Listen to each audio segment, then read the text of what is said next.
Halo, Assalamualaikum warahmatullahi wabarakatuh.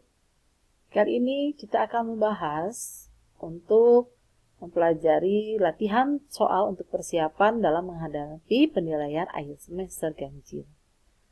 Ini ada beberapa bentuk soal, ada bentuk soal benar salah, kemudian pilihan ganda kompleks, menjodohkan, dan pilihan ganda biasa. Ya, kita mulai dari yang pertama yaitu benar salah. Nah, untuk benar salah, kalian nanti tinggal pilih saja, baca dulu soalnya, kemudian pilih dari pernyataan ini, apakah pernyataan ini adalah benar atau salah dengan tinggal mengisi checklist. Soal yang nomor 1.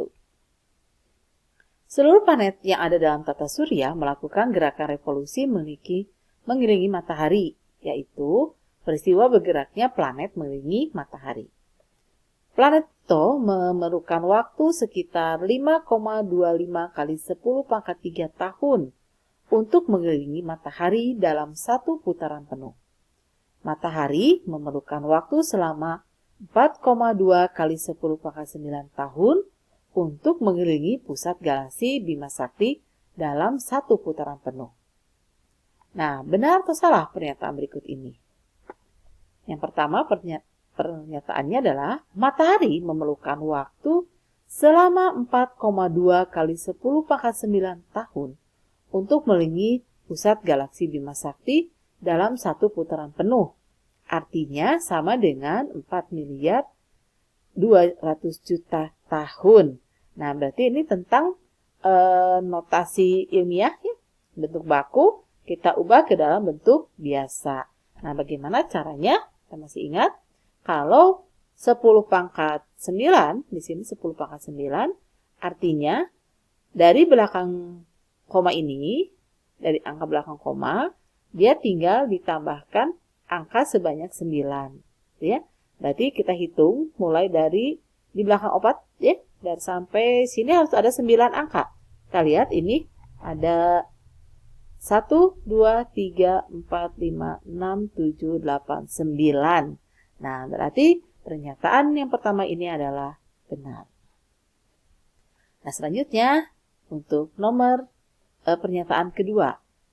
Banyaknya revolusi yang dilakukan oleh planet Pluto dalam mengelilingi matahari ketika matahari menyelesaikan gerakan mengelilingi pusat galaksi Bima Sakti dalam satu putaran penuh adalah 8 kali 10 pangkat 4. Nah, bagaimana caranya? Kita kembali lihat ke soal, lihat dari sini. Nah, planet Pluto memerlukan waktu 5,25 kali 10 pangkat 3 tahun mengelilingi matahari. Sedangkan matahari memerlukan waktu 4,2 kali 10 pangkat 9 tahun untuk mengelilingi pusat galaksi Bima Sakti. Nah, jadi berapa kali Pluto mengelilingi matahari selama satu putaran penuh matahari mengelilingi pusat galaksi Bima Sakti.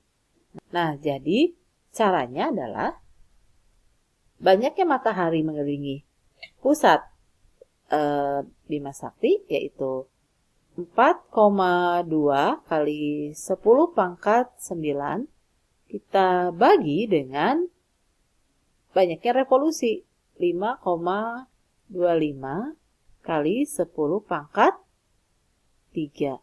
Nah, ini sama dengan 4,2 kita bagi dengan 5,25.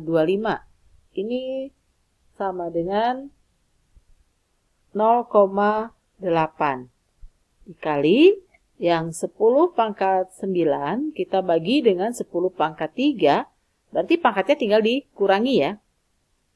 Jadi 10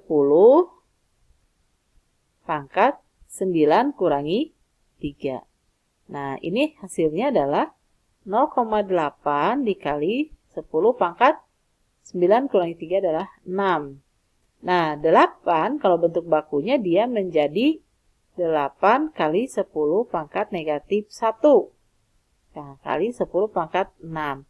Sehingga hasilnya dia menjadi 8 kali 10 pangkat. Yang ini perkalian, maka pangkatnya dijumlahkan ya. Negatif 1 tambah negatif ditambah 6. Hasilnya adalah 5. Nah, apakah benar pernyataannya? Di sini 8 kali 10 pangkat 4. Jadi jawabannya adalah salah.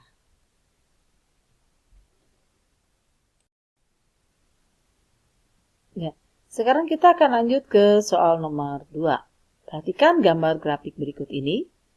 Jika bentuk umum fungsi adalah fx sama dengan ax kuadrat ditambah bx ditambah c, maka benar atau salah pernyataan berikut ini. Kita sambil lihat gambarnya ya. Grafik fungsi f terbuka ke bawah. Ya, betul ini terbuka ke bawah ya. Dan titik potong dengan sumbu y, titik potong dan sumbu y adalah 0, -6. Kita lihat gambarnya di sini. Negatif 1, negatif 2, negatif 3, negatif 4, negatif 5, negatif 6. Ya, betul ya.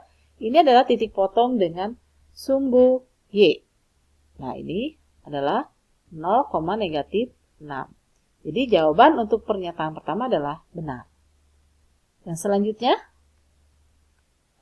karena grafik terbuka ke bawah dan titik optimumnya berada di sebelah kiri sumbu y, betul, ini adalah titik optimumnya ada di sebelah kiri dari sumbu y, maka A bernilai negatif, betul, karena terbuka ke bawah maka dia bernilai negatif, dan B bernilai negatif.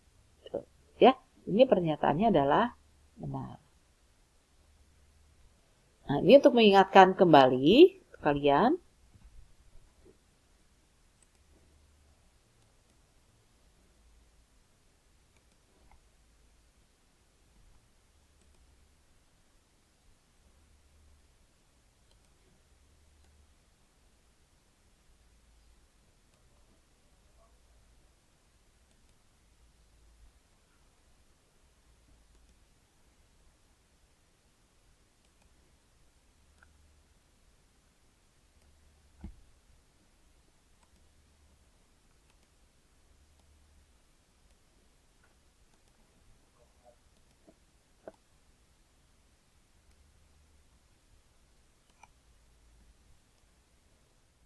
Kalau terbuka ke atas, maka A-nya bernilai positif.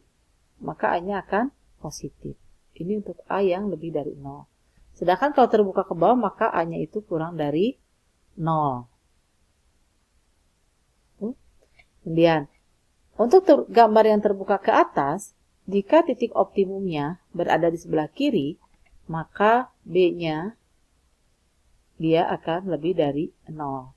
Dan untuk yang terbuka ke atas, jika B-nya berada di sebelah kanan, maka B-nya itu bernilai negatif.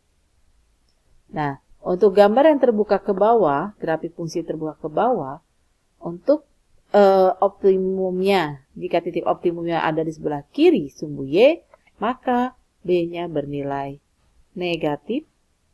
Dan jika berada di sebelah kanan titik optimumnya, maka B-nya akan bernilai positif.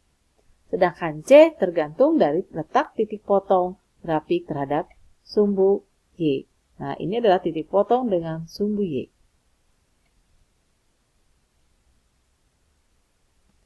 Nah, ini hanya untuk mengingat materi menganalisis gambar fungsi kuadrat. Kita kembali ke soal.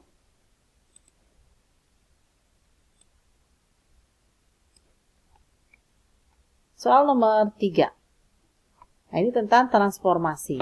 Perhatikan gambar berikut. Ini ada gambar yang pertama, gambar A, dan ada gambar B. Benar atau salah pernyataan berikut? Ya, untuk gambar yang pertama, menunjukkan contoh refleksi. Kita perhatikan, ini gambarnya sudah kita lihat ya.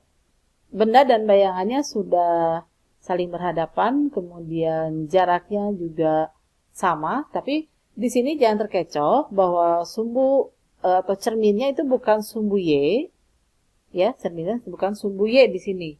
Nah, tapi cerminnya ini tidak di gambarnya kurang jelas ya, tidak ada cerminnya, cuma kita lihat bahwa ini bukan sumbu Y. Nah, tapi ini sudah merupakan pencerminan. Ya, karena jaraknya sama, kemudian bendanya juga, benda dan bayangan itu udah kongruen. Nah, ini adalah contoh dari refleksi. Benar. Nah, apakah gambar B merupakan contoh dari refleksi juga? Kita lihat gambar benda dan bayangannya ini tidak saling berhadapan. Ya. Kalau ini namanya adalah pergeseran. Jadi benda ini yang warna kuning digeser. Nah, digeser ke bawah ke sini. Ini namanya adalah translasi. Jadi untuk pernyataan yang kedua, gambar B adalah salah, bukan contoh dari refleksi. Sekarang kita akan lanjutkan untuk bentuk berikutnya, yaitu bentuk pilihan ganda kompleks. Di sini kalian bisa memilih pernyataan-pernyataan yang benar, artinya jawabannya bisa lebih dari satu. Ya, untuk nomor 4, perpangkatan merupakan perkalian berulang dari suatu bilangan yang sama. Bilangan pokok yang dikalikan berulang tersebut dikenal dengan sebutan basis, sementara banyaknya bilangan pokok yang digunakan dalam perkalian berulang tersebut dikenal dengan sebutan pangkat atau eksponen. Nah, perhatikan pernyataan mana saja yang benar berkaitan dengan perpangkatan dari definisi yang tadi. Nah, ini ada 4 pernyataan. Pernyataan yang pertama, negatif 7/4 dikali negatif 7/4 dikali negatif 7/4 dikali negatif 7/4. Ini adalah perkalian berulang dari negatif 7/4. Perkalian yang diulang sebanyak 4 kali. Maka dia menjadi negatif 7/4 dipangkatkan 4 karena diulangnya sebanyak 4 kali. Sedangkan di sini pangkatnya adalah 5. Jadi jawabannya adalah salah. Ya. Jadi pertanyaan pertama ini jangan di checklist karena ini salah. Harusnya ini jawabannya adalah 4. Ya. Selanjutnya 0,07 ditambah 0,07 ditambah 0,07 sama dengan 0,07 pangkat 3. Nah, kalau pangkat 3 harusnya kan perkalian berulang. Kalau ini dia adalah penjumlahan yang berulang. Nah, ini juga salah. Nah, yang harusnya ini perkalian berulang, berarti ini harusnya jawabannya itu ya. Nah, ini salah. Harusnya itu adalah 3 kali dari 0,07. Itu artinya. Karena pernyataan yang ketiga. 4 pangkat 5 ditambah 4 pangkat 5 tambah 4 pangkat 5 ditambah 4 pangkat 5 sama dengan 4 kali 4 pangkat 5. Nah, ini betul. Ya. Kayak ini betul, kita checklist. Dan yang terakhir, A pangkat 2 dikalikan A pangkat 2 dikalikan A pangkat 2. Ini adalah perkalian berulang. Apa yang diulangnya adalah A pangkat 2, sehingga basisnya adalah A pangkat 2. Nah, eksponennya 3. Kenapa? Karena diulang sebanyak 3 kali. Jadi, pernyataan yang keempat adalah benar. Ya. Berikutnya. Bentuk soal menjodohkan. Tunjuknya adalah pasangkan pernyataan-pernyataan di sebelah kiri dengan pernyataan-pernyataan yang ada di sebelah kanan sehingga menjadi pasangan pernyataan yang benar. Ini soal nomor 5. Persamaan kuadrat adalah persamaan polinom dengan satu variabel dan pangkat tertingginya 2. Bentuk umum persamaan kuadrat adalah ax kuadrat tambah bx tambah c, ini harusnya tambah c, sama dengan 0. Ada 3 cara menyelesaikan persamaan kuadrat, yaitu dengan memfaktorkan, melengkapi kuadrat sempurna, dan menggunakan rumus kuadratik. Nah, pasangkanlah pernyataan yang ada di bawah, di sebelah kiri dengan pernyataan yang ada di sebelah kanan, sehingga menjadi pasangan pernyataan yang benar. Kita lihat, ini ada pernyataan yang sebelah kiri ada 2 pernyataan, dan di sebelah kanan ada 4 pernyataan. Penyelesaian persamaan 2x kuadrat dikurangi 4x kurangi 16 sama dengan 0 dengan cara memfaktorkan. Nah, berarti kalau dengan cara faktorkan, mana penyelesaiannya? Kita lihat.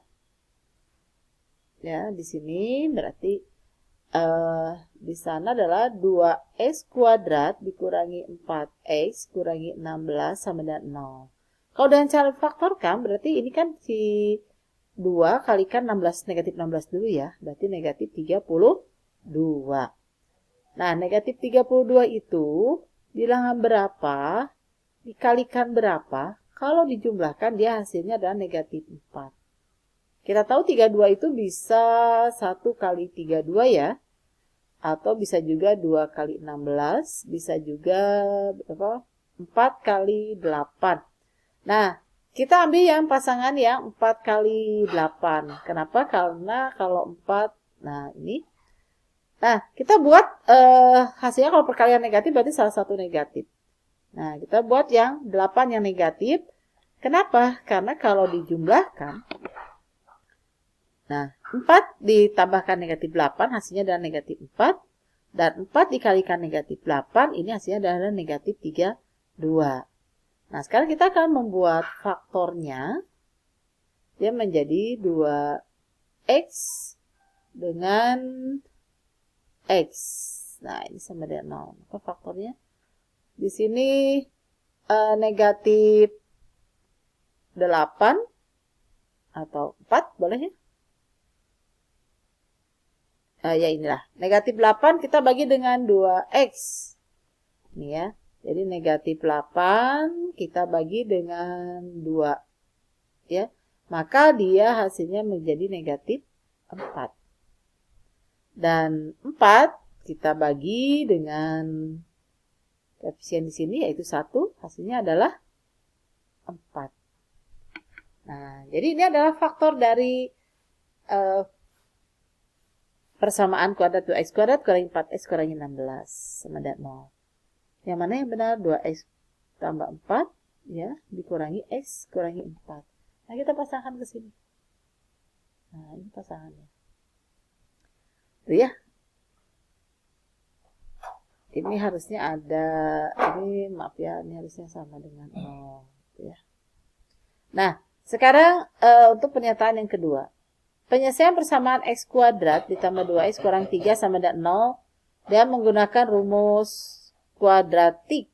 Nah, kalau dengan menggunakan rumus kuadratik, kita masih ingat rumus kuadratik, yaitu x1 dan x2 itu adalah min b plus minus akar b kuadrat min 4ac per 2a. Itu ya. Kita lihat di sini a-nya adalah di sini ya. Ini a-nya berarti 1 ya. B-nya adalah 2 dan c-nya adalah negatif 3 ini. Lihatnya dari ini ya. Nah, a-nya 1, b-nya 2 dan c-nya negatif 3 kita substitusikan ke rumus kuadratik. Maka dia menjadi min b-nya adalah 2, negatif 2. Plus minus akar b-nya 2, 2 kuadrat dikurangi 4 kalikan a-nya adalah 1 dan c-nya adalah negatif 3. Per 2 kali 1. Nah, ini berarti negatif 2 plus minus akar 2 kuadrat adalah 4. Negatif 4 kali 1 kali negatif 3 dia menjadi plus 12. Per 2. Nah, ini hasilnya negatif 2 plus minus akar dari 16 per 2. Hasilnya adalah negatif 2 plus minus akar 16 adalah 4 per 2. Ya, kita lihat di sini pilihan gandanya apa. Oh, jodohnya yang mana? Nah, ini ada ya, negatif 2 plus minus 4 per 2. Jadi jawabannya pernyataan yang kedua ini adalah, nah ini jawabannya. Untuk video kali ini kita cukupkan dulu sampai soal nomor 5. Untuk membahas soal tipe pilihan ganda biasa, untuk soal-soal berikutnya kita akan bahas di video pembahasan part kedua. Assalamualaikum.